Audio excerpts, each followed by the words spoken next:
It's all about the heat. This week at the Talking About a 23 Sneaker channel, heat. We've already had the Air Jordan 1 Dior's. We've already had the Concord Bred Air Jordan 11 Lows. We've already had the DMP pack, and now here we are again with another Jordan sneaker. And the thing with this one is I had to go back and look into my channel, look at the videos that I've done on my channel, because I could have sworn I already did a review for this sneaker. I'm like, I've seen that before, and I haven't, which makes me really suspicious about what state my mind is in.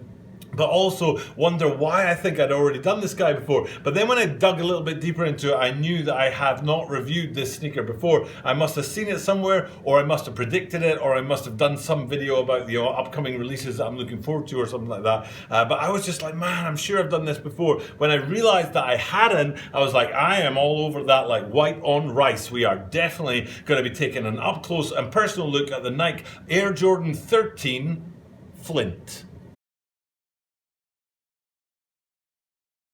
This is the Talking About a 23 Sneaker channel, Talking About a 23 Sneaker channel. Des, my name is Day. My name is Meeting Design. Every single day from Tokyo, Japan, I bring you content about upcoming sneaker releases, sneaker news, and sneaker reviews. And today, what we're looking at is the Nike Air Jordan 13 Flint. I love looking at 13s. Particularly, I'm a huge fan of 3, 4, 5, 11, 12, 13. If the 11s come in a colorway that I can stomach. But usually, if you look at yesterday's video, you'll know that that's not gonna happen for me. But the 12s, just about any colorway. They could do them in barf yellow and I'd still wear them. And the 13s, for me, it's the last classic sneaker in the Jordan line. I know some people go into the 14s and even further, but for me, it's the 13s where it stopped. There was a little resurrection around about the 24s, but really the 13s was where things kind of ground to a halt for me. So I love looking at them. And when I first started this channel, I think I'm right in saying day one of daily content. I did a couple of months of bi-weekly content, but then I was like, no, I'm doing this daily, every single day. And I think the first ever video I did was an Air Jordan 13 Clot, which hopefully is behind me here, and is still one of my favorite sneakers. But it did have a signature feature on there that was, new to that or unique to that Clot, which is those square panels on the side that represent the terracotta army in China. Whereas usually, if you look at these Flints now, it's usually a dimpled effect that you get on the upper side of these guys, and you can see that is what we have here with these Flints. Now, I think these are really, really clean, like really clean. They've nailed this colorway, even though it is a throwback 22 years ago to the 1998 OG colorway, and they really have stayed true to form. 2 days ago, we did the Air Jordan 6 DMP package. And we talked in that video why it's a package, not a pack. And they were very true to form and staying with that 2006 DMPs, with the 6s, not the 11s, of course. And then here we are a few days later looking at the Air Jordan 13 Flints, and it's another retro from 22 years ago this time, and they've stayed very true to form in terms of the color placement and the color blocking on these guys. And that's one of the reasons why I wanted to bring you this sneaker today, is because I like it when they honor the original sneaker and they stay true to form, instead of like trying to go with something unique or trying to reinterpret the colorway or something like that. No, stick with what is true to form. And I have to say, if I go with a little sort of sidestep to the Dunk line right now, I think they're overdoing it a little bit, the Dunk line, with OG retros. My count, we're at something like 7 or 8 OG retros, and especially Dunk lows that are dropping throughout this year. A little bit too much. And I'm not seeing it so often with the Jordan line. Usually with the Jordan line, when they retro a little bit different. But here we are, we've got that DMPs from a couple of days ago, and now these 13 Flints, which are very, very similar to the original colorway. And I want to look at a couple of features on there that I really just dig full on hard with these guys. Particularly, I love that mesh upper on there. You get a lot of difference, as we said with the Clot earlier, you get a lot of different variants in that material up there. Sometimes it's leather, sometimes it's suede. In the case of these guys, it's mesh, and it's reflective mesh. So these guys have got a bit of pop and a bit of sparkle to them. One of my favorite things about the sneaker. I love that panel on the side, love that dimpled effect, love the reflection, love the mesh in there. And then my all-time favorite thing on this guy is that hologram in that kind of ankle section there, in the circle imprint inside the ankle section of the shoe. shoe. Now, I particularly like the fact that you've got the 23 and the Jumpman in there side by side, and I think the green really offsets the blue in this colorway, and it works really well. So for me, the blue and the green side by side, great, and then that green is embedded in a wrap of gray that comes around and brings us to the lower half of the sneaker.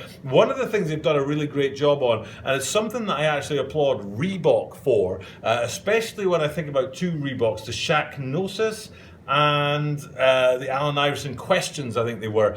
They do a really good job of sort of melding the upper into the midfoot or the midsole section of the sneaker, and those two blend really nicely on the Reeboks. And then if you look at this here, they've done a really great job of blending them. Sometimes they don't blend the upper and the midsole on Jordan 13s as well as they've done it here, but that grey panel that started in the back half of the sneaker with that green hologram circle up there has been wrapped around, and it comes into the lower half of the upper, and then that balances out the way that the midsole sort of kicks off with that same grey effect. Very, very, very cool. But then as you go forward and away from that grey and into the front part of the sneaker where you've got the white on there, this could have been a mistake. I'm going to say mistake in terms of design element, but for the fact that they went with tumbled leather, and that tumbled leather makes the white work. If it had been plain white on the front there, it wouldn't have worked with the rest of the sneaker, but the fact that they went with tumbled leather in there makes it work, and then that tumbled leather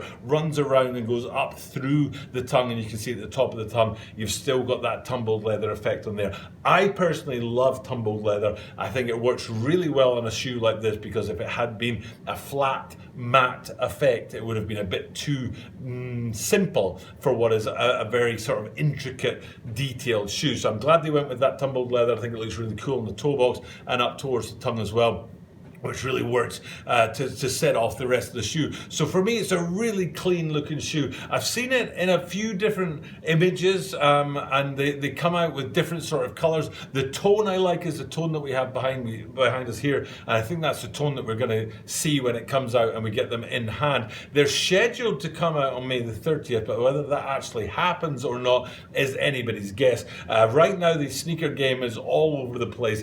I'm sitting on a pair of Bread 4s that I want to offload, and I'm sitting on a pair of Sakai blazers that I want to offload as well, and I've been waiting sort of, for the right time to do that, and both of them I was like ready to say, you know what, this is going to be the first pair of sneakers I sell on StockX ever, but then because of this coronavirus thing, both prices have kind of come down a bit and come off a bit. I'm like, I'm going to have to sit on them a little bit while, so the sneaker game is sort of up in the air a little bit with this coronavirus thing, and nobody really knows what's going on. Drop dates aren't as reliable as they used to be, and with these guys scheduled to drop on May the 30th, it's not a number that you can take to the bank. You might have to wait and see if that does happen, because generally speaking, sneaker drops are tied to sporting events or to the sporting calendar, and with the sporting calendar sort of suspended, then that means that it's hard to know whether or not they're going to stick to the dates that they had put on. Even if this sneaker itself doesn't actually tie itself to the sporting calendar, there might be something that gets pushed into this time slot, and then that pushes this out into another time slot. So I'd be very surprised to see if these guys do drop in there on the May the 30th deadline. Now, speaking of the challenges of the coronavirus, I did do a video on Tuesday that talked about how hard it is for me, and I did a channel reset so that we can get back to doing a better job of the comments and doing a better job on social media and trying to make that connection to you, the viewer out there, more effective and more consistent, because I've been losing my way a little bit with that, and I'm glad to come back to it and to get back through it. And that's why this week we're bringing that heat. This is the fourth Jordan in a row that I've done this week. We started with the Jordan 1 Dior's that I used to hate but now I love, and then we moved into the Jordan 6 DMPs, and then on from that into those Bread Concord tie-ups for the Jordan 11s, and here we are with the Jordan 13. So it's all the heat, bringing it to the channel this week, because I want to bring back that energy and bring back that connection to the viewer out there. So hopefully it's working, hopefully the comments are flowing, hopefully social media is kicking off again, because I was finding it hard to get those things going during the coronavirus times, and I know, I need to do a better job on that, so hopefully things are going well in that department. For now though, it's time for me to thank you guys for checking out the content. Hopefully you're going to be chasing down a pair of these beautiful Flint sneakers, a great looking sneaker. sneaker, one of my favorite sneakers of the current upcoming season. Hopefully they will drop May 30th as they are scheduled to do. For now though, time for me to sign off, and thank you guys for checking out my content. But as I do this every single day, what that means is at the end of every single video I get to look at you guys and say that you are guaranteed to see me tomorrow.